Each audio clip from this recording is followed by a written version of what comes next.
और मेरे प्यारे गांव वासियों, कैसे हो सभी लोग? गांव में सब कुछ ठीक तो है?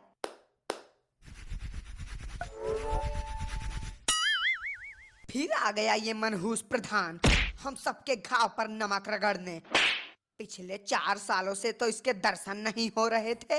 अब हर 2 घंटे में आके टपक जाता है, और टपकेगा क्यों नहीं, चुनाव जो पास आ रहे हैं। क्या बात है भाई, ना कोई हंसी मजाक हो रहा है, ना कोई बातचीत चल रही है। आखिर ऐसी कौन सी परेशानी है जिसकी वजह से मेरे प्यारे गांव वासियों के चेहरे उतरे पड़े हैं? कोई एक परेशानी हो तो बताएं भी। एक तो इस भूतिया घर ने जीना हराम कर रखा है, और दूसरा ये जो रोज रात को ड्रोन निकल आते हैं, इस ड्रोन ने हम सबकी फाड़ रखी है। पता नहीं आजकल ये क्या चल रहा है। ड्रोन ड्रोन, पिछले 15 दिनों से रातों की नींद हराम हो चुकी है। जब से तू हमारे गांव का प्रधान बना है, तब से हमारी जिंदगी ही परेशानी बन गई है। क्या क्या बोला तुमने? थोड़ा तेज बोलना। अरे प्रधान जी, हम तो बस ये कह रहे थे कि जब हमारे गांव का प्रधान ही अच्छा, ईमानदार और दयालु है, तो भला गांव में क्या ही परेशानी हो सकती है। बस प्रधान जी, आप ये ड्रोन वाली एक समस्या दूर करा दीजिए, आपकी बड़ी मेहरबानी होगी।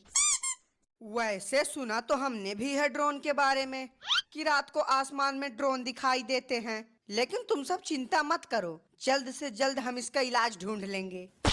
जब तुम सबको मिला है देश का सबसे बेहतर प्रधान, तो फिर क्यों नहीं होगा किसी समस्या का समाधान? बेहतर? अरे बेहतर छोड़ो, हमने आज तक तुम्हारे जितना मूर्ख और बेईमान प्रधान नहीं देखा। और ये बैठे हैं पढ़े लिखे गंवार, ये तो बस तुम्हारी तारीफ करने में ही लगे रहते हैं। जब से तुमने यहाँ की प्रधानी संभाली है, तब से गांव का विकास तो छोड़ो, किसी के घर में विकास नाम का लड़का तक नहीं हुआ, और चले हो अपने आप को बेहतर बताने। अरे बुढ़ऊ चाचा, तुम्हें राशन पानी मिलना बंद हो गया है या तुम्हारी पेंशन बंद हो गई है, जो तुम हम पे इतना भड़क रहे हो? इनसे गलती हो गई प्रधान जी, माफ कर दीजिए। इनकी बातों का बुरा मत मानिएगा, बेचारे कुछ दिनों से इतने परेशान है कि क्या बताएं। हमको भी ये बात बोलने में शर्म आ रही है। अरे बोलिए चाची बोलिए, बेफिक्र होके बोलिए, यहाँ सभी अपने ही लोग हैं, तो शर्माने की क्या बात। अब प्रधान जी क्या बताएं, पिछले कुछ दिनों से इनका लैट्रिन जाम हो रखा है। बेचारे इसी की वजह से दिन रात छटपटाते रहते हैं, और जब कुछ आराम मिलता है तो इनके पेट का गैस इनके दिमाग पर चढ़ जाता है, और फिर ये निकल लेते हैं कहीं भी बड़बड़ करने। क्या कहा चाची? लैट्रिन जाम हो गई है? हमें नहीं मालूम था कि चाचा को इतना मजाकिया और गुप्त रोग हो रखा है। मालूम होता भी तो क्या तुम हमारे इस रोग का इलाज कर देते? बात करते हो। नहीं, हम आपका इलाज तो नहीं कर सकते, लेकिन आपकी बीमारी के बारे में सुनकर हमें हंसी बहुत आ रही है। हाँ तो हंसो फिर, फाड़ो दांत। जब से तुमने इस गांव की जिम्मेदारी संभाली है, तब से तुम दांत ही तो फाड़ रहे हो। इसके अलावा और कुछ काम भी है तुम्हारे पास? नीनी टाइम। क्या पैम्पर्स सुलाए रखेगा? Let's check.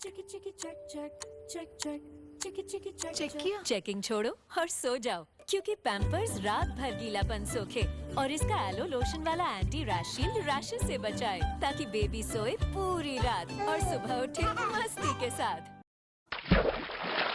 दांत फाड़ो? दांत कब से फटने लगे? हमने कागज और कपड़ा फटने के बारे में तो सुना था, लेकिन दांत फटना हम पहली बार सुन रहे हैं। पता नहीं भैया, लगता है ये कोई नया तरीका है काम करने का।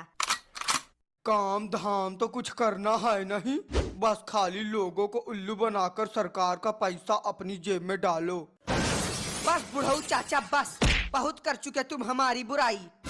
अभी अगर तुम्हारे जगह कोई और होता ना, तो 5 मिनट में उसकी खटिया खड़ी कर देते, लेकिन तुम ठहरे बुजुर्ग आदमी, कहीं एक हाथ पड़ गया तो सारी हड्डियां चटक जाएंगी। उठाओ हाथ, नहीं तुम उठाओ हाथ। यही दिन देखने के लिए हमने तुम्हें प्रधान बनाया था। इधर तुम हम पे हाथ उठाओगे, उधर हम अपना हाथ तुम्हारे वोट पर से उठा देंगे। अरे बुढ़ऊ चाचा गुस्सा काहे रहे हो, हम तो मजाक कर रहे थे। तुम तो हमारे पिता समान हो और एक बेटा अपने पिता से मजाक नहीं करेगा तो किससे करेगा? हाँ क्यों नहीं, काम लगने पर तो गधे को भी बाप बनाना पड़ता है, फिर भी ये तो इंसान है। क्यों भैया, सही बात है ना? अरे हमसे न पूछो, हमें नहीं पता। बेटा ये कलयुग का समय है और आज के समय में बाप बड़ा ना भैया, सबसे बड़ा रुपया। चाचा क्या तुम भी दुनिया भर की फालतू बातों में आ रहे हो? हम तो तुम्हें समझदार, होनहार व बुद्धिमान समझते थे, लेकिन तुम तो महामूर्ख निकले जो इतनी मूर्खता भरी बातें कर रहे हो। आर्य प्रधान जी, अगर एक मूर्ख मूर्खता भरी बातें नहीं करेगा तो कौन करेगा? क्यों भैया, सही बात है कि नहीं? हमसे न पूछो, हमें नहीं पता। तुम्हें कुछ पता भी है या खाली धरती पर बोझ बन के ही बैठे हो?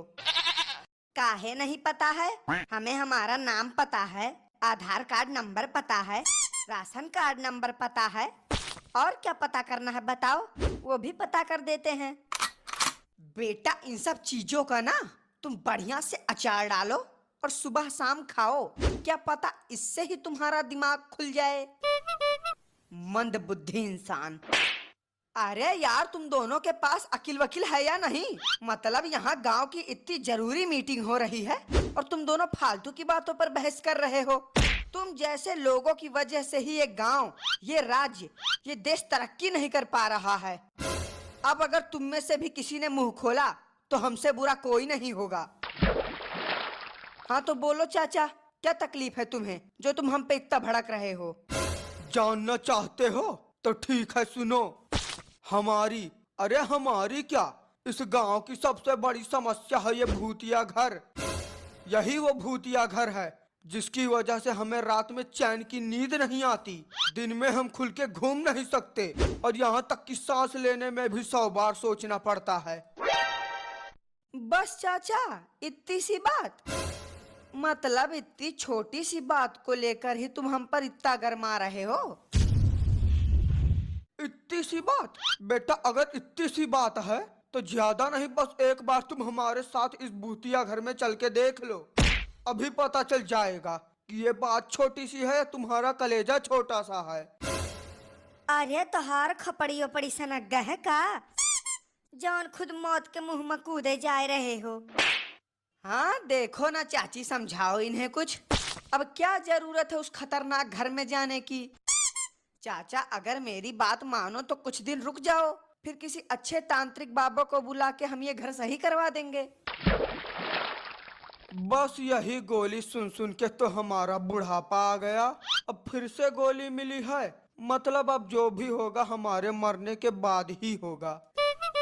नहीं चाचा, शुभ शुभ बोलो, बस कुछ दिन की मोहलत हमें और दे दो, फिर उसके बाद तुम्हारी क्या, हम गांव वालों की हर एक समस्या दूर कर देंगे, ये हमारा वादा है। वादा वादा वादा, बस इन्हीं वादों की वजह से ही आम आदमी टूट चुका है। चुनाव से पहले हर एक नेता, हर एक मंत्री लाखों वादे करके चले जाता है और चुनाव जीतने के बाद अगर उनका थोबड़ा भी देखने को मिल जाए ना तो ये भी बड़े सौभाग्य की बात है। वाह चाचा वाह, क्या बात बोली है तुमने, तुमने तो हम सबका दिल ही जीत लिया। क्यों भैया? अरे यार, हाँ हम समझ गए, तुमसे ना पूछें, तुम्हें